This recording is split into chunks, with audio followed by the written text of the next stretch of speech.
அப்போஸ்தலனாகிய பவுல் வேதம் சொல்கிறது, எல்லா அப்போஸ்தலரை காட்டிலும் பெரிய அப்போஸ்தலன், எல்லா அப்போஸ்தலரை காட்டிலும் அதிகமான நிருபத்தை எழுதினது யார் அப்படின்னா அப்போஸ்தலனாகிய பவுல்.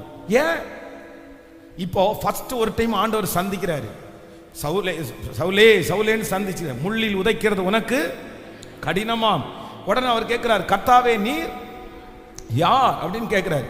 அடுத்த வார்த்தை கேட்கிறாரு, நான் என்ன செய்ய சித்தமா இருக்கிறேன். உடனே ஆண்டவர் சொல்றார், நேர் தெரு என்கிற தெருவுக்கு போ, அங்க அனனியா என்கிற ஒருத்தனுக்கு நான் கட்டளை இட்டு இருக்கிறேன், அவன் உனக்கு என்ன செய்யணும்னு சொல்லுவான் அப்படின்னு சொன்ன உடனே இந்த அனனியா வராரு.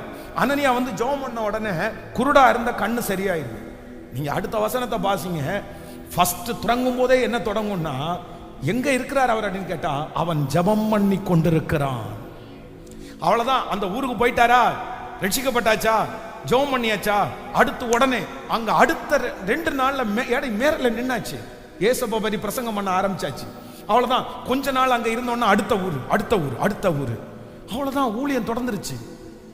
அதனாலதான் வேதத்திலே அதிகமான நிருபத்தை எழுதின மனுஷனா ஆண்டவர் மாத்தினார், அதிக திருச்சபைகளை கட்டின அப்போஸ்தலனா மாத்தினார். அவ்வளவு பிஸியான மேன். உடனே அந்த சும்மா இருக்கிறதுக்கெல்லாம் வேலையே கிடையாது, தூங்கிட்டே இருக்கிறதுக்கு வேலையே கிடையாது, அமைதியா வாயை பார்த்து வேலையே கிடையாது. நான் யார் அப்படின்னு சொன்னா பிஸி மேன். ஹல்லேலூயா. நீங்க நல்லா கவனிச்சுங்க, நீங்க சும்மா இருந்தீங்கன்னா யார் வேணாலும் உங்களை கூப்பிடுவாங்க, யார் வேணாலும் உங்களை கூப்பிடுவாங்க. ஆனா நீங்க கூப்பிட்டா வரமாட்டீங்கன்ற அளவிற்கு நீங்க அவைலபிள் ஆயிட்டீங்க அப்படின்னா உங்களை யாருமே, சத்தமா சொல்லுங்க, இப்ப நீங்க நீங்களே டிசைட் பண்ணுங்க. நான் என்ன சொல்றேன் அப்படின்னா, யாருமே உங்களை கூப்பிடுறதுக்கு பயப்படணும், உங்கள்கிட்ட பேசுறதுக்கு டைம் கேட்டு பேசணும். உங்களை டக்குன்னு அவங்க கூப்பிட கூடாது, பேசலாமா அப்படின்னு கேட்கணும். என்ன தலையாட்டுறீங்க? நிறைய பேருக்கு தலையை ஆட மாட்டேங்குது. ஹலோ, இது உங்களுக்கு எட்டாத உயரமா இருக்கா? இது உங்களுக்கு உள்ள புரியலையா? நான் எத்தனை வருஷமா ஜெபம் பண்ணிருக்கேன் தெரியுமா? இதுக்கு எழுதி வச்சு ஜெபம் பண்ணிருக்கிறேன். என்ன பிஸி ஆக்குங்க ஆண்டவரேன்னு ஜெபம் பண்ணிருக்கிறேன். பிஸி ஆக்குங்க. எப்போ?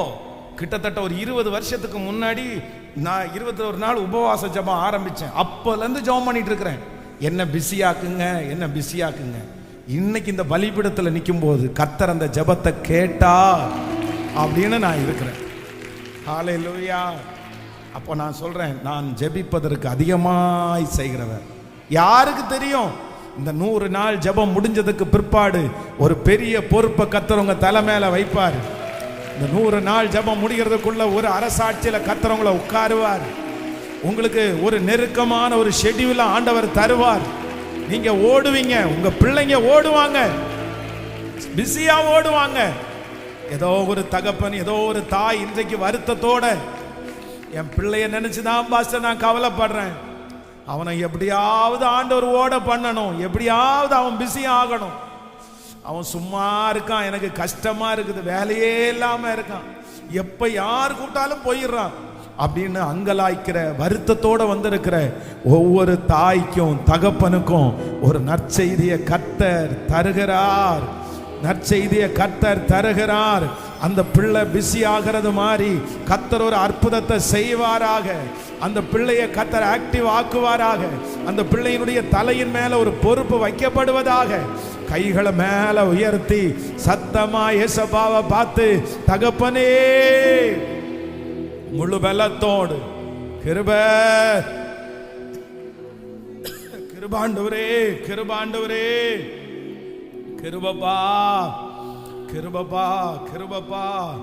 கிருபப்பா நீர் செய்ய போகிறதற்காக நன்றி.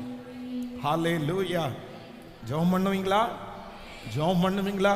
ஒரு விசேஷமான பொறுப்பை கர்த்தர் உங்களுக்கு தருவாராக. ஒரு நல்ல தலைமைத்துவத்தை ஆண்டவர் உங்களுக்கு தருவாராக. பிள்ளை பிறந்தாச்சா, கொஞ்சம் வளர்ந்தாச்சா, அவ்வளோதான். உடனே என்ன பண்ணணும்?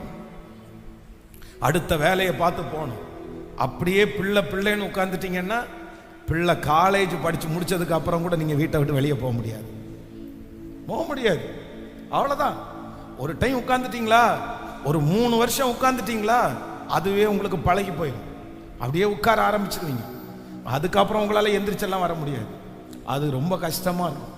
அதனால இதை கர்த்தர் யாரோ ஒருத்தருக்கு ரொம்ப தெளிவாக பேசுறாரு. இந்த ஜெபத்திற்கு பிற்பாடு நீங்க எழும்பித்தான் ஆகணும், நீங்க நின்று தான் ஆகணும், நீங்க வீட்டை விட்டு வெளியே போய் தான் ஆகணும். கர்த்தர் உங்க கூட இருக்கிறார். உங்களை சாட்சிகளாய் ஆண்டவர் நிறுத்துவாராக. ஹல்லேலூயா, ஆமென். வேதத்தில் யோசேப்பை குறித்து சொல்லும்போது, யோசேப்பு ஒரு சொப்பனத்தை பார்க்கிறார். அந்த சொப்பனத்தை பார்க்கும்போது வேதம் சொல்லுது, தன்னுடைய தகப்பனாரிடத்தில் அந்த சொப்பனத்தை சொன்ன உடனே ரொம்ப அழகான ஒரு வசனம் வரும். அந்த தகப்பனார் அந்த வார்த்தையை தன் மனதிலே வைத்து கொண்டார். எங்க வச்சாராமா?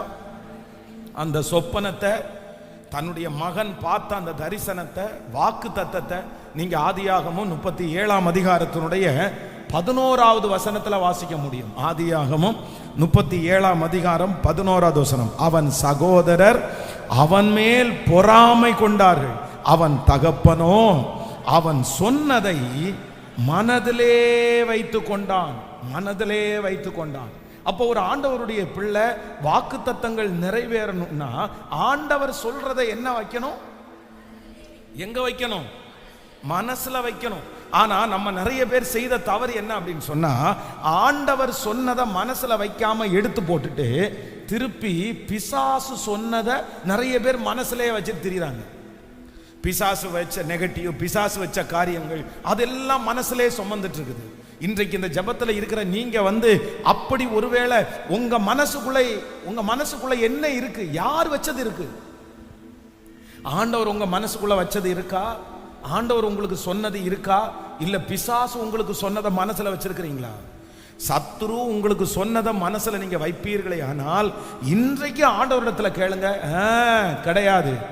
எதை மனசுல வைக்கணும்னா, கர்த்தர் எனக்கு கொடுத்திருக்கிற வார்த்தை, கர்த்தர் எனக்கு கொடுத்திருக்கிற தரிசனம், அவர் எனக்கு சொன்னதை நிறைவேற்றுகிற வரைக்கும் அந்த வார்த்தை என் மனசுக்குள்ளேயே இருக்கும். அந்த வார்த்தையை நான் உள்ள வச்சிருப்பேன். என்னை எந்த அளவுக்கு உயர்த்துவேன்னு கர்த்தர் சொன்னாரோ, அவர் சொன்னதை செய்யும் அளவும் என்னை கைவிடுவதில்லை. அதை பிடுங்குவதற்கு, எடுத்து போடுவதற்கு சத்துரு என்ன முயற்சி எடுத்தாலும் கண்டிப்பாக நான் நம்புறேன், அதை விடமாட்டேன். இன்றைக்கு யாராவது ஒருத்தருடைய இருதயத்தில் கர்த்தர் சொன்ன வார்த்தையை எடுத்து போட்டுட்டு பிசாசு சொன்ன வார்த்தை இருக்குமானால் நான் நம்புறேன் இன்றைக்கே அதை அழியட்டும். அந்த வார்த்தையை தூக்கி போடுங்க, அந்த நெகட்டிவை தூக்கி போடுங்க. கர்த்தர் சொல்லுகிறார், உலகத்தில் இருக்கிறவனை விட உங்களுக்குள்ளே இருக்கிறவர் பெரியவர். அவர் உங்களுக்கு சொன்னதை செய்யும் அளவும் கைவிடுவதில்லை. கைகளை மேல தட்டி, அப்பா அந்த வார்த்தையை என்னுடைய இருதயத்துல வைக்கிறேன், அந்த வார்த்தையை என்னுடைய இருதயத்துல வைக்கிறேன், நீ சொன்னதை என் இருதயத்துல வைக்கிறேன். நீங்க இருதயத்துக்குள்ள வச்சிருக்கிறீங்க அப்படின்னு சொன்னா அந்த வார்த்தை நிச்சயமாய் ஒரு நாள் ஆம் என்றும் ஆமேன் என்றும் அப்படியே நிறைவேற்றுவார். ஆமேன்.